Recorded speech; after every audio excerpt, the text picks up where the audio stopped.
नमस्कार दोस्तों, आपका स्वागत है अपनी YouTube चैनल PFP में। आज 29 अक्टूबर 2021 को भी मार्केट का सेंटीमेंट नेगेटिव नज़र आता है। निफ्टी 50 1% नीचे है, 17,700 के नीचे क्लोज हुआ है। निफ्टी बैंक 1% नीचे नज़र आता है। निफ्टी मिड कैप में इतनी ज़्यादा गिरावट नहीं हुई है, इसीलिए AD रेशियो की हालत बहुत ख़राब नज़र नहीं आती। भले ही डिक्लाइन के फेवर में है, लेकिन बहुत ज़्यादा ख़राब देखने को नहीं मिली।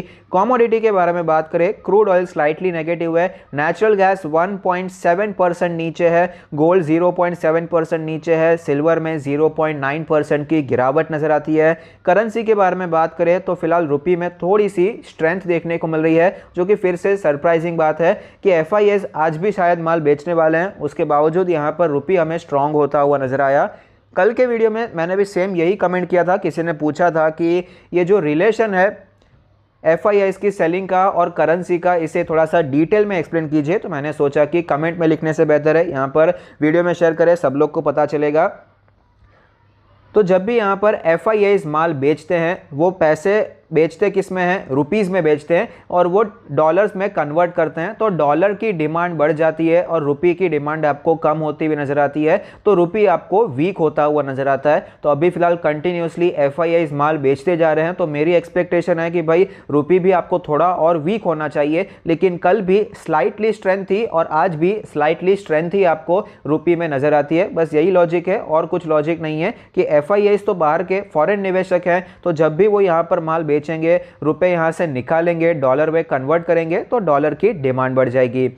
ग्लोबल इंडाइसेस के बारे में बात करें तो ग्लोबली भी हाल यही चल रहा है, यहां पर भी आपको गिरावट ही नजर आती है। SGX निफ्टी फिलहाल थोड़ा सा पॉजिटिव नजर आता है।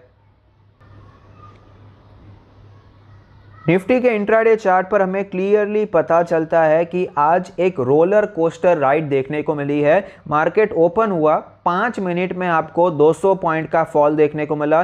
17,800 से ऑलमोस्ट 17,600 के लेवल्स हमें दिखाई पड़े। उसके बाद यहाँ पर अच्छी तेज़ी देखने को मिली। मेरी भी एक्सपेक्टेशन यही थी कि कंटिन्यूसली यहाँ पर गिरावट हो रही है। आज फ्राइडे है, जितने लोगों ने भी मार्केट को शॉर्ट किया है सब लोग प्रॉफिट में होंगे। तो मेरा जो बोल्ड व्यू था 17,900 का, वो तो अचीव हो गया, लेकिन वो सस्टेन नहीं हो पाया। उसके बाद वापस गिरावट देखने को मिली। ये मेरे लिए सरप्राइजिंग था। मेरा मानना था कि यहाँ पर थोड़ा सा सस्टेन हो जाएगा, एटलीस्ट 17,800 के ऊपर आपको क्लोजिंग देखने को मिलेगी। लेकिन यहां पर तो 17,700 भी टूटता हुआ नजर आया। नए शॉर्ट्स यहां पर हमें बनते हुए नजर आए हैं। गिरावट हुई, उसके बाद लास्ट में भी देखिए आपको कितनी ज्यादा वॉलेटिलिटी देखने को मिली है। सेम लेवल से शुरुआत में जहां से बाउंस बैक हुआ, वहीं से आपको वापस 100 पॉइंट का जंप देखने को मिला, वापस 100 पॉइंट की गिरावट देखने को मिली। आज बहुत ही ज्यादा वॉलेटिलिटी हमें यहां पर दिखाई पड़ती है।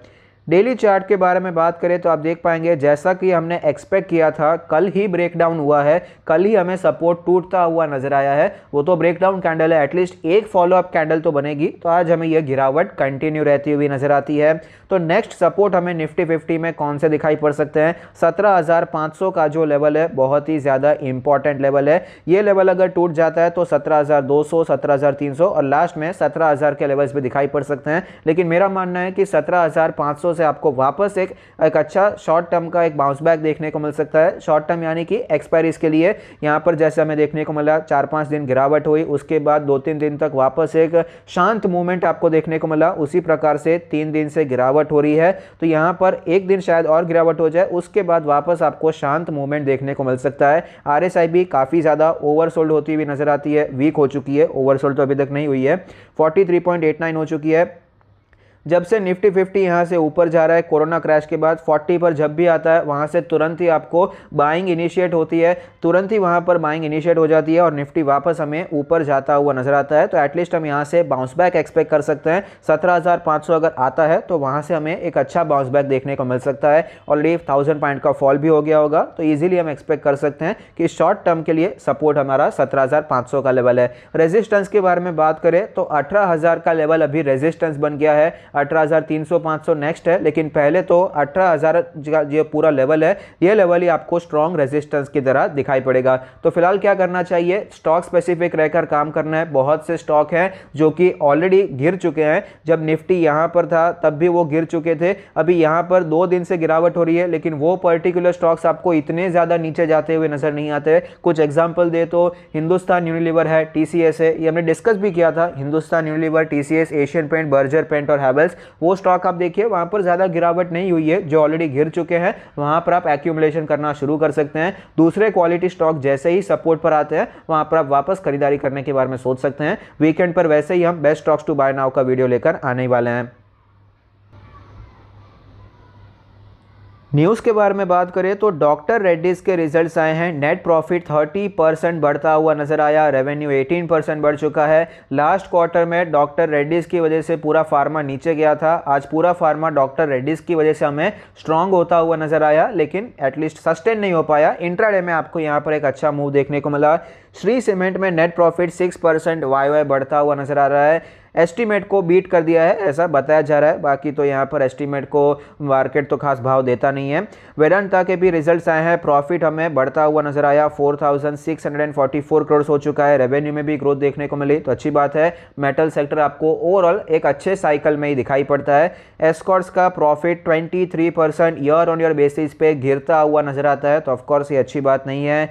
गेल इंडिया का प्रॉफिट 87% बढ़ चुका है, अच्छी बात है। फिलहाल यहाँ पर गैस स्टॉक्स में गेल इंडिया तो परफॉर्म कर रहा है, उसके बावजूद आप उसके अलावा आप यहाँ पर सिटी गैस डिस्ट्रीब्यूशन कंपनीज पर नज़र बनाकर रख सकते हैं। नेचुरल गैस का प्राइस बढ़ चुका है, बाकी स्टॉक्स बहुत ज़्यादा गिर चुके हैं। गुजरात गैस है, MGL है, IGL है, क्वालिटी स्टॉक्स में एक्यूमुलेशन कर सकते हैं। IRCTC आज यहाँ पर टॉक ऑफ द टाउन था।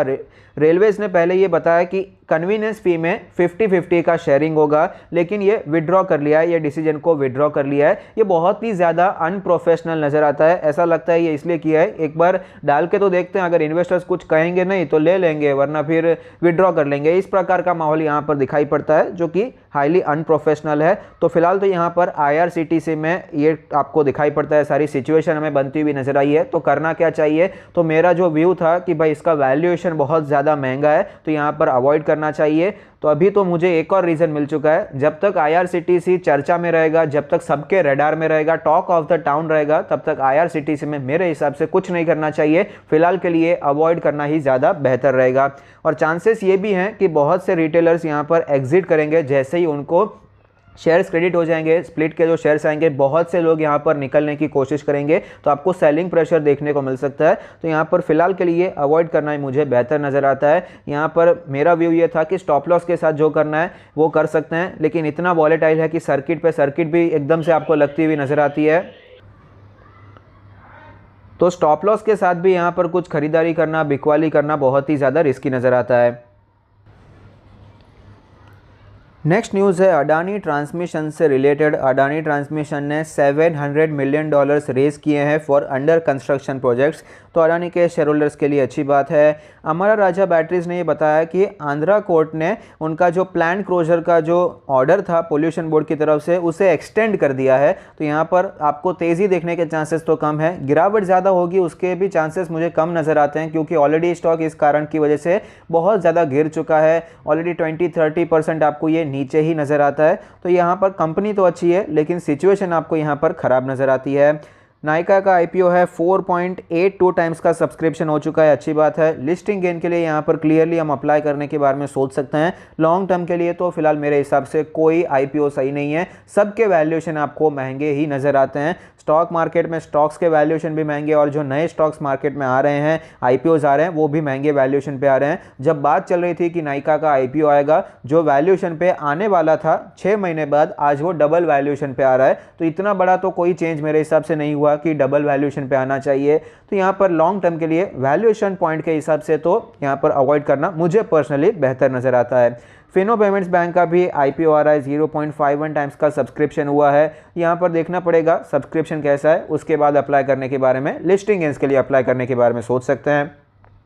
FIS जो लगातार माल बेचते जा रहे हैं, उसका एक रीज़न ये भी हो सकता है कि तकरीबन 20 से 30 हज़ार करोड़ के IPO आने वाले हैं, तो ये भी लिक्विडिटी सकअप करेंगे। और 20-30 हज़ार के तो IPO आने वाले हैं, सब्सक्रिप्शन तो आपको इजीली 2-3 लाख करोड़ होता हुआ नजर आएगा। ये भी कुछ रीजंस हो सकते हैं FI के प्रॉफिट बुकिंग के, बाकी तो कोई आपको प्रॉपर रीज़न यहाँ पर फिलहाल तो पता नहीं चलता है। तो अगर आपको वीडियो अच्छा लगता है तो प्लीज़ कोई फीडबैक दीजिए। Thank you, stay happy investing.